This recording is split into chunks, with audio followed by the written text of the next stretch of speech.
Selamat pagi, Sutrisno. Om William, siap.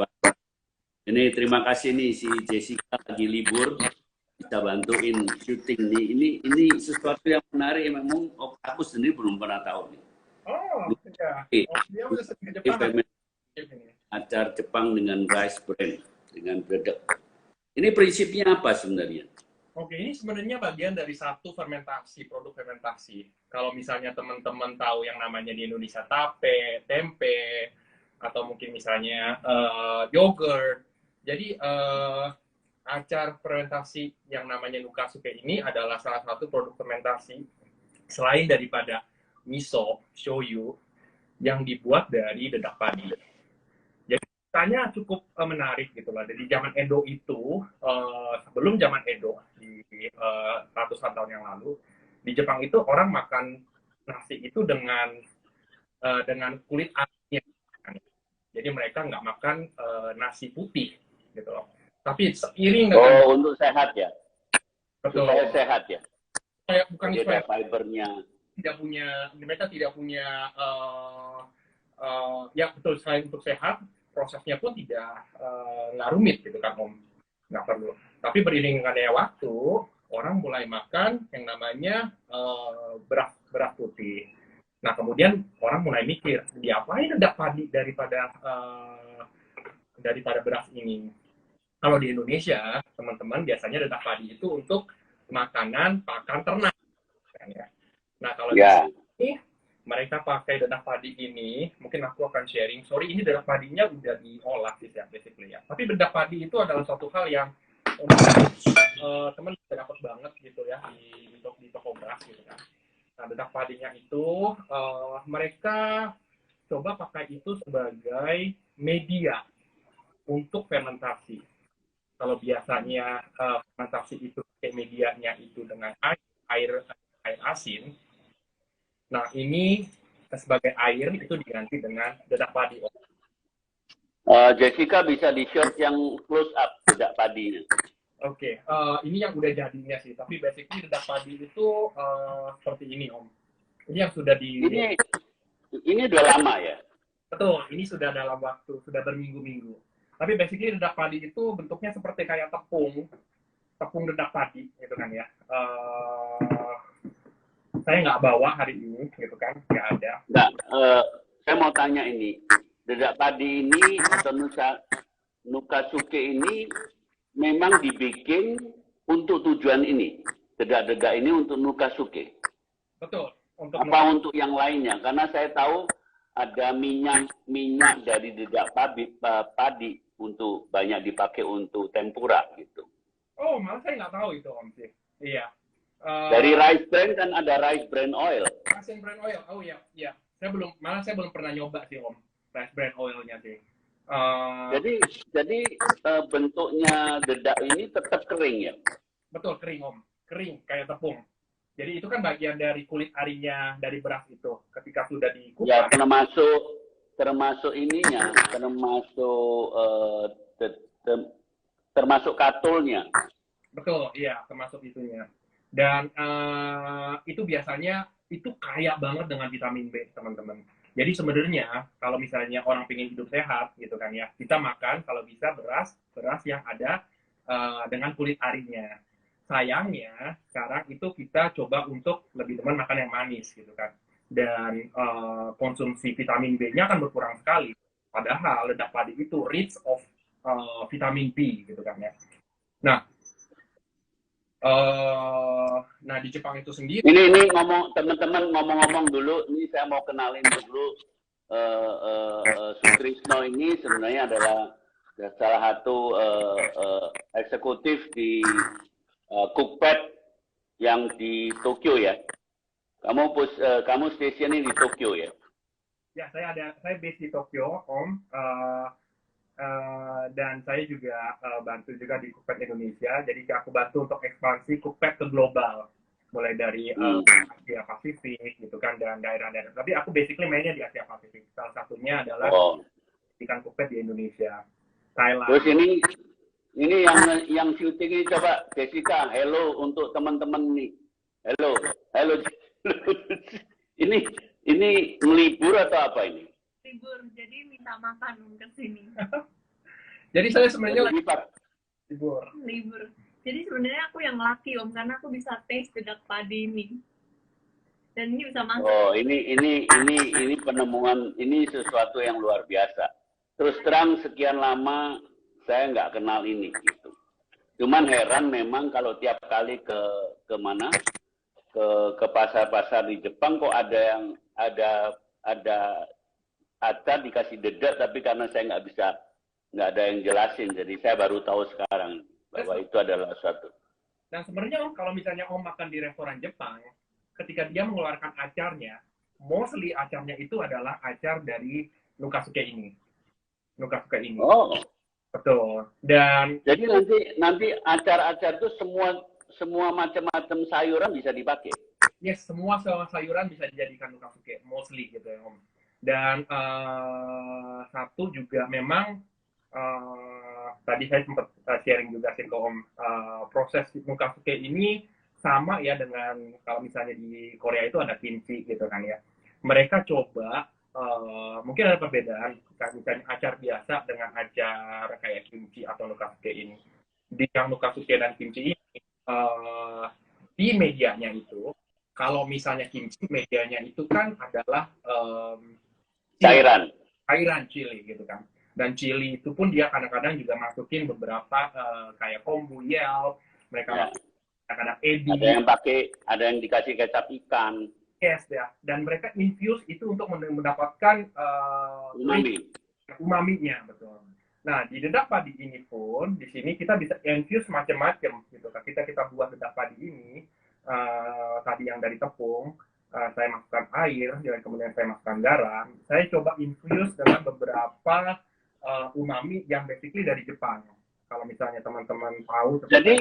Jadi proses Nukasuke dedak ini bisa disimpan lama. Ya, ini bisa disimpan lama. Ini cukup di ini sekali udah buat ini Om. Ini bisa boleh dikatakan seumur hidup teman. Tapi ini perlu dirawat. Ini perlu dirawat.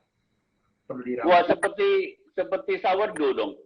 Iya, Om. Betul, seperti sourdough. Iya. Karena di dalam ini sebenarnya udah ada banyak umami dan udah banyak probiotik, bakteri-bakteri yang baik. Gitu kan.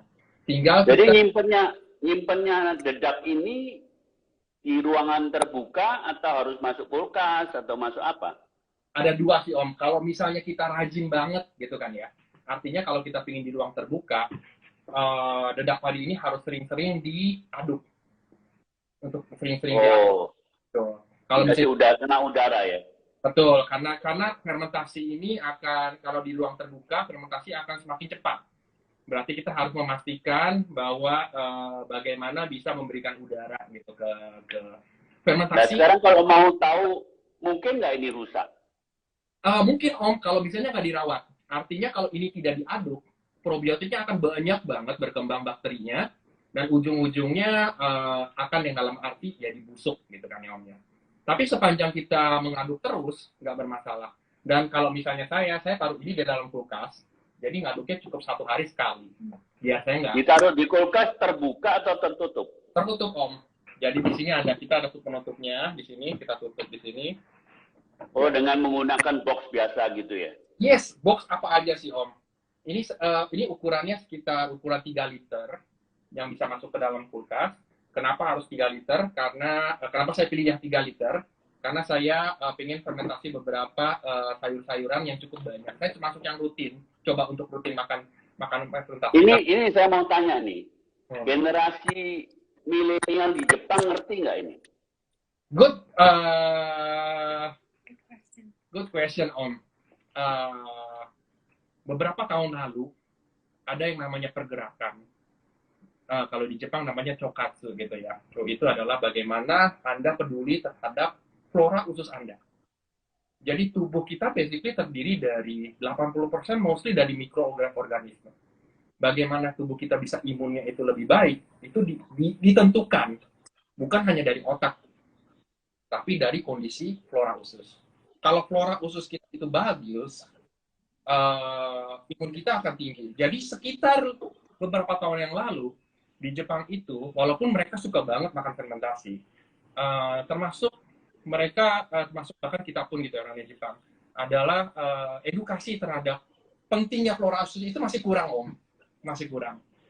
Tapi dalam beberapa tahun ini banyak banget, nggak cuma media, tapi banyak banget orang-orang yang mulai, termasuk orang-orang yang mulai coba untuk hidup sehat. Mereka coba untuk mulai makan fermentasi lebih rutin, lebih teratur.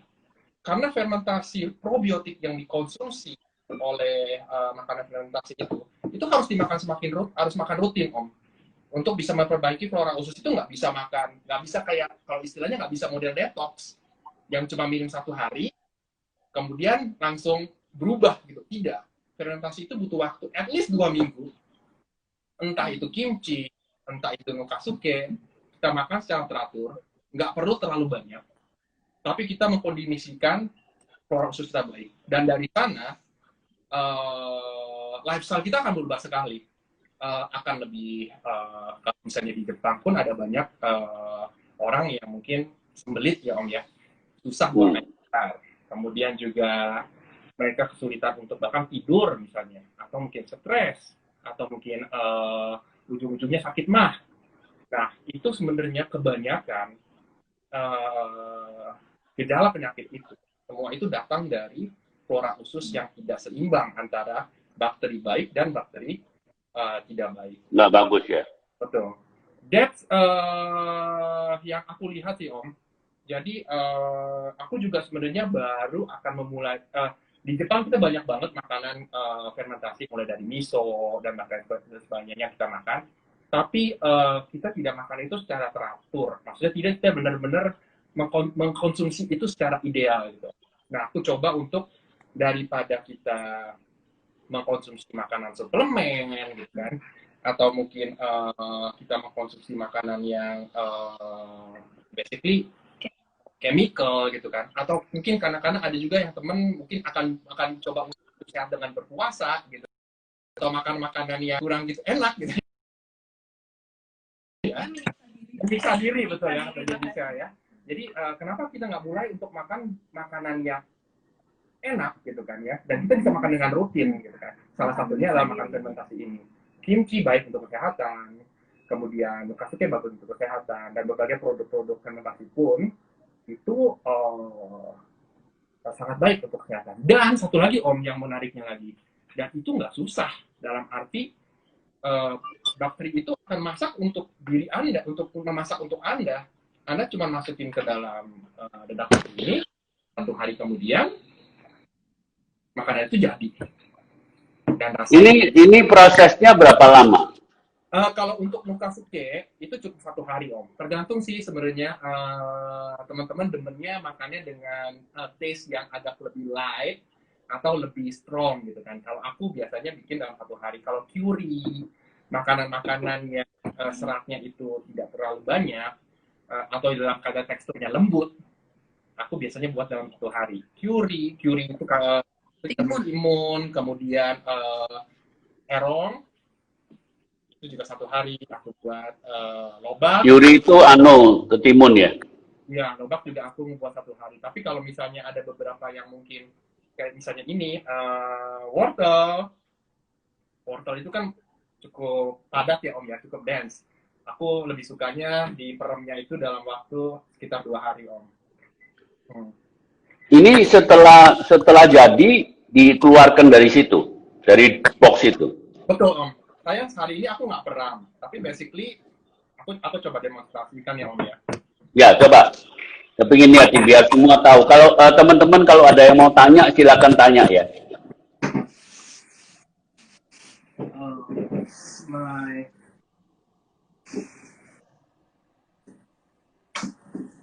Halo.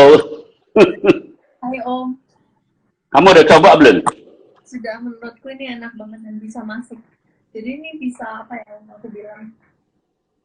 Ini makan sehat tanpa menyiksa. Ini yang aku nggak pernah taste ini sebelumnya. Kayak gini. So we start with karena aku nggak ada terong hari ini, tapi aku hari ini ada bell pepper ya. Bell pepper juga bisa. Betul. paprika Jepang. Bukan paprika, bell pepper sih. Bukan paprika ya, bell pepper apa ya Om istilahnya ya? Bell pepper Paprika. Paprika juga ya. Oke. Ya. Ini mentah, teman-teman, ini mentah. Aku akan potong. Kelihatan nggak Om? Kelihatan. Aku akan potong. Ya. Akan aku buang ya ininya. Bijinya. Oke. Oke, kemudian tadi kan supaya bisa meresap, kita pakai garam.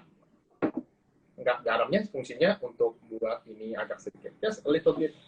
Tabur. Membuka pori-porinya ya, biar airnya keluar. Nanti garamnya ini dicuci nggak seperti kimchi gitu? Nggak perlu sih, Om. Jadi cukup, ini cuma perlu diusap aja. Oh. Nah, itu nanti lebih gampang masukin di dada padi itu kan banyak probiotik dan banyak umami gitu kan ya. Jadi Ya. kemudian ini sudah, dan ini dada padinya. Kita buka. Bisa di close up, Dad. Iya. Yes. Siap Om. Kita buka di sini. Dipendem apa ditaruh di atasnya? Sebenarnya dipendem sih, dipendem Om, dipendem permukaannya. Kemudian masukin. Jadi yang rongga-rongganya juga diisi ya? Iya, diisi biar dalamnya pun juga umaminya masuk. Udah masukin ke sini. Jadi dedek ini lembab ya? Iya, ditutup. Jadi kayak pasir ya Om ya. Oh. Udah. Mengubur lah ya, Mengubur. sebenarnya kayak mengubur. Kita tunggu 1 hari. Besok aku akan sharing ke Instagram aku gimana jadinya dan rasanya gitu kan ya. Dan ini tinggal udah selesai, ditutup, kemudian masukin ke kulkas. 1 hari rasanya akan berubah banget. Dari yang teman-teman nggak bisa makan rice, nggak bisa bell pepper itu dalam karena itu rasanya pedas dan sebagainya, itu akan menjadi lebih lembut, lebih umaminya lebih rich gitu kan ya. Karena kenapa? Itu semua adalah kerjaan dari probiotik tersebut. Bakteri itu akan menguraikan zat-zat yang ada di dalam tanaman ini, sayuran ini. Bahkan daging pun bisa, kalau misalnya teman-teman mau ekstrim nanti, kalau ingin levelnya advance gitu kan ya. Jadi dia akan menguraikan zat-zat yang kalau misalnya boleh dibilang yang makan tuh cuma bisa sapi yang makan gitu, kalau misalnya makan itu mentah gitu ya. Tapi dia akan menguraikan itu menjadi zat-zat yang lebih bisa dikonsumsi oleh kita. Jadi kalau jadi ini selalu makannya mentah, nggak dimasak lagi ya? Nggak perlu. Satu hal yang penting, probiotik itu tidak tahan panas. Ketika dia di suhu 60 derajat. Kalau dimasak mati dia. Probiotik itu akan mati. Walaupun mati sebenarnya nggak bermasalah sih. Itu akan jadi prebiotik.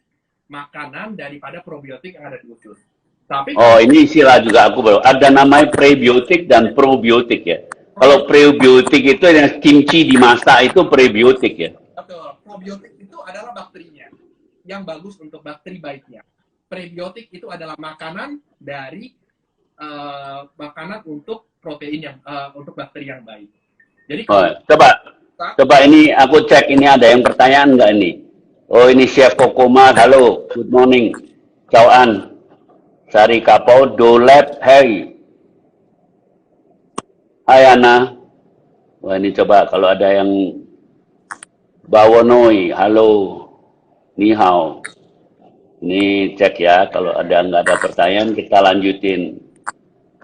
Oke, boleh lanjut, Sutrisno. Nanti kalau ada, halo baby bad girl, ini harus coba nih baby, supaya sehat terus, kulitnya bisa halus nih.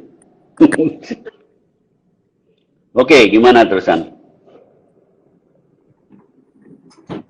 Ya, tadi ada pertanyaan sih, apakah ini bisa dibuat di Indonesia? Saya belum melihat ada orang yang bisa buat di Indonesia, tapi saya pengen banget buat di Indonesia. Rencananya minggu depan saya akan minta teman saya untuk ngebuat. Jadi saya ada resepnya di Cookpad. Saya juga nanti akan coba ngebuat YouTube-nya gitu kan ya, buat teman-teman kalau pingin. Ini gini, saya nggak tahu kalau di sini kan bisa beli dedek yang begini nggak, karena sering-sering dedek itu yang dibikin Tidak untuk manusia, untuk ayam misalnya. Betul. Tapi yang bisa beli itu dedeknya wheat. Sama nggak? Mestinya sama ya? Harusnya sama sih Om. Kalau aku sarankan dedak padi kalau bisa dapatnya itu dalam bentuk fresh, artinya baru habis giling. Jadi kebetulan itu banyak banget tempat penggilingan padi gitu loh. Penggilingan padinya kalau di Jepang itu basically ada beberapa di sekitar aku ada sekitar 4 lokasi dekat dengan rumah, cukup jalan. Itu ini mereka apa maksudnya? Kamu beli atau cuma minta? Aku minta gratis Om. Dia basically karena dia kan pasti pas lagi aku pesen misalnya, aku pesen beras putih gitu kan ya, beras putih. Nanti kan dia akan mengupas dan kupasannya itu dibuang basically, dibuang sekarang. Nah aku tinggal minta aja. Dan loh, kalau nggak, ini tanya nih, kalau di Jepang kamu mau minta beras itu kamu pesen gitu, bukan sudah jadi? Beras itu, kita ngomong beras ya, beras itu makin enak. Maksudnya beras yang terenak itu adalah beras yang baru selesai digiling. Ini berbeda dengan India. Basmati rice itu diperem 1,5 tahun kira-kira baru dijual. Oke. Mungkin jenis berasnya beda kali Om ya? Oh ya, beda. Jenis basmati itu nggak pulen seperti Jepang. Jepang tuh kadar gulanya tinggi. Betul, jadi kalau kebanyakan makan beras Jepang enak bisa kena diabetik. Betul. Truly true ya. Kenapa beras Jepang itu kita makan berasnya aja bisa ya gitu Om ya, nggak perlu pakai kondimen gitu kan, berasnya aja bisa masuk gitu. Karena emang manis banget betul Om. Enak banget. Si Jessica tuh lama-lama di Jepang bisa gemuk dia. Makanya pulang ini. Sharing ke teman-teman. Halo Marco. Dedak padinya ya. Ketika kita ngeperem dedak padi, tadi kan ada dedak padi nggak cuma dedak padi dengan garam aja. Karena kalau dedak padi dengan garam aja, nggak ada unsur-unsur umaminya yang banyak gitu kan. Jadi kita infuse sebenarnya pas lagi nanti ngebuat dedak padinya. Enggak, aku mau tanya. Kamu kalau infus ini, dedaknya dibasahin nggak? Apa dibiarkan kering gitu aja? Dibasahin Om. Jadi pas lagi nanti ngebuat dedak padi, ada dedak padi sebanyak 1 kilo, kemudian dengan air sebanyak 50 ml. Nanti aku akan kasih resepnya. Plus garam. Berapa? 1 kilo dedak berapa? Harusnya 500. Kalau lihat itu kan sedikit banget. Airnya nggak perlu banyak kan? Nggak perlu banyak Om. Ini buat jadi lembab gitu kan, buat jadi basah. Gitu. Kemudian yang paling penting itu garam. Kenapa? Karena itu akan menghilangkan bakteri jahat. Oke. Jadi kondisi semua acar-acar fermentasi basically akan menggunakan garam ya, kebanyakan. Karena garam itu fungsinya untuk bakteri jahat itu bisa. Jadi cuma bakteri yang kuat terhadap kondisi. Aku mau tahu, kamu yang infuse tadi itu ada mungkin seperti jamur matsutake atau apa itu yang dimasukkan yang kering? Nggak sampai segitu Om. Kalau matsutake itu mahal banget. Ini cuma shiitake kering. Oh, shiitake kering, terus kombu. Kering itu, ini semua adalah zat-zat yang mengandung umami banyak sekali. Ya. Shiitake, kemudian kombu atau yelp, kombu kering. Yes. Kemudian terus ikan, sarden kering. Ya, semacam itu. Apa itu? Ya sarden kecil-kecil atau ikan-ikan kecil gitu. Betul. Dan ini aku nggak pakai yang udah digaramin ya. Jadi ini yang pure natural. Yang nggak pakai garam semua ya. Betul. Dan ini semua adalah zat umami. Aku dan umami yang alami gitu kan ya.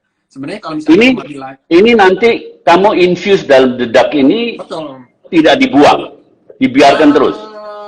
Aku setelah udah nggak dibuang pun nggak masalah. Cuman kalau aku keluarin sih karena memang udah nggak. Ini misalnya aku kombu. Kalau misalnya aku mau infuse. Kalau misalnya aku pikir, oh ini kayaknya masih pingin. Tapi itu ada ukuran ya. Nanti aku akan share resepnya ukuran ya. Artinya bukan berarti kita akan menginfuse-nya itu banyak banget. Tapi basically aku akan coba share ini bagaimana menginfuse-nya. Kalau misalnya nanti sudah jadi dedak padinya, kita infuse-nya cuma masukin ini aja. Dalam keadaan kering, nggak perlu dibasahin? Nggak perlu.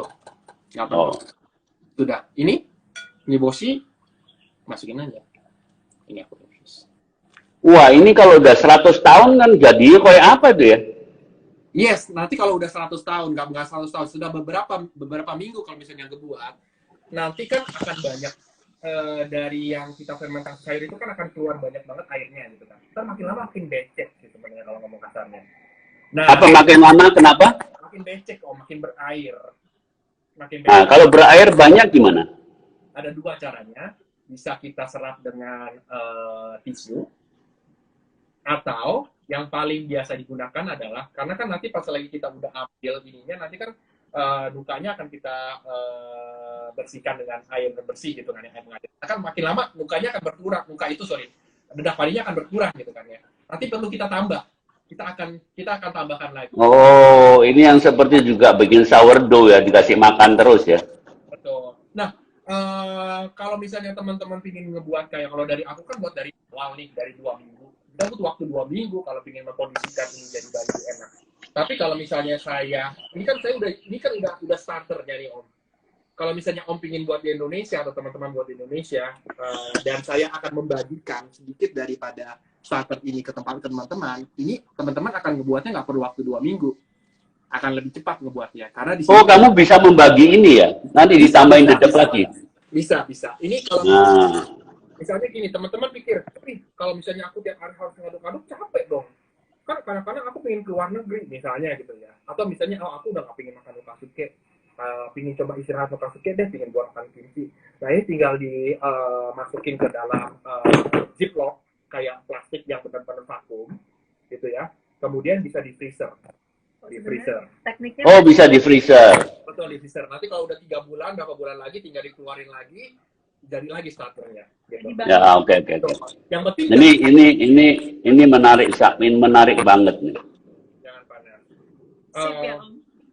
Ya. Jadi aku pengen banget sebenarnya pengen banget sih Om untuk mencicipin. Tapi for sure nanti kalau aku ke Indonesia gitu kan, aku akan bawa starternya, aku akan bawa gitu kan. At least yang satu yang menarik, setelah 2 minggu itu teman-teman kudu nyicip. Kira-kira gitu kan. Cicip maksudnya. Oh, ininya, dedeknya diicip. Businessnya ini bisa dimakan gitu. Oh ya? Sheltersnya segini. Karena kenapa? Makin lama, kalau misalnya teman-teman masukin tadi sayuran, lama-lama kan kadar garamnya akan berturun. Dan teman harus memakai feeling dari teman-teman untuk tahu bahwa ini loh kadar garam yang waktu aku buat itu rasanya seperti ini. So you have mencicipi. Kita harus mencicipi, oke. Dan ini bisa dimakan. Jadi garamnya juga nggak boleh terlalu banyak dong ya? Mati kan probiotiknya? Probiotik bisa tahan sih sebenarnya sampai kadar garam sampai 8%. Oh, oke. 8%, basically kadar fermentasi yang umum itu adalah sekitar 2%. 2% dari berat massa ya. Dari berat Ya. Betul ya. Itu kalau misalnya dari berat massa. Jadi kalau misalnya ngebuat kimchi 1 kilo gitu kan ya, at least teman-teman 1 kilo misalnya 1 kimchi air ya. Kalau kita bilang kimchi air misalnya kimchi air. Kalau kimchi air itu berarti ada sayuran, ada air. Kalau ada 1 kilo sayuran, 1 kilo air, teman-teman berarti 2%. Gambar kasarnya aja ya. Berarti Anda perlu masukin 40 gram. 40 gram, betul. Tapi pas lagi dimulai 40 gram, sebenarnya kan air 1 kilogram dan 40 gram. Jadi mulainya startnya dari 4% sebenarnya. Kadar dari larutannya 4%. Lama-lama dia akan infuse, ngebuat itu menjadi 2%. Menjadi 2%. Dan ideal buat sebenarnya buat ngerasain rasa yang pas. Tapi basically itu preference teman-teman. Kalau teman-teman yang saltiness banget, saya sarankan jangan bermain dari kadar garamnya, tapi bermain dari berapa lama teman-teman pingin infuse atau pingin fermentasi. Iya.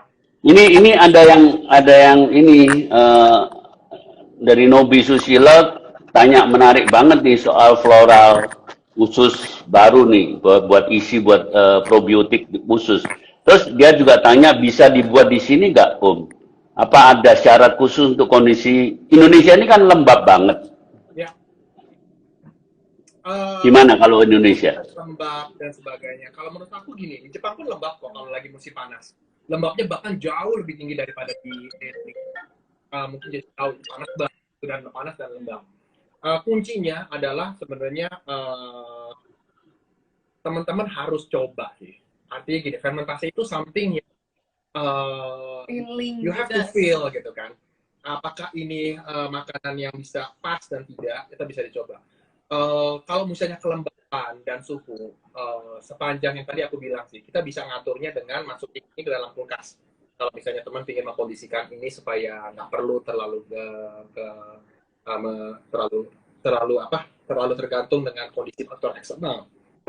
Tapi kalau misalnya mau taruh di luar dalam bentuk, misalnya teman-teman ingin buat dalam bentuk massal gitu kan ya, itu kuncinya adalah tadi rajin diaduk. Jadi aku ada satu restoran di Jepang. Sebenarnya bukan restoran, kayak namanya kalau Shokudo itu apa ya, kantin ya, kantin gitu, kayak tempat makan Shokudo kantin ya. Dia selalu tiap aku makan itu mereka selalu keluarin nukafuke-nya gitu kan. Dan aku mikir itu gimana mereka membuat nukafuke segitu banyak ya. Dan mereka taruh di posternya, mereka bilang dalam satu hari mereka ngaduk itu nukafuke ininya, apa dedak padinya itu 300 kali. 300 kali.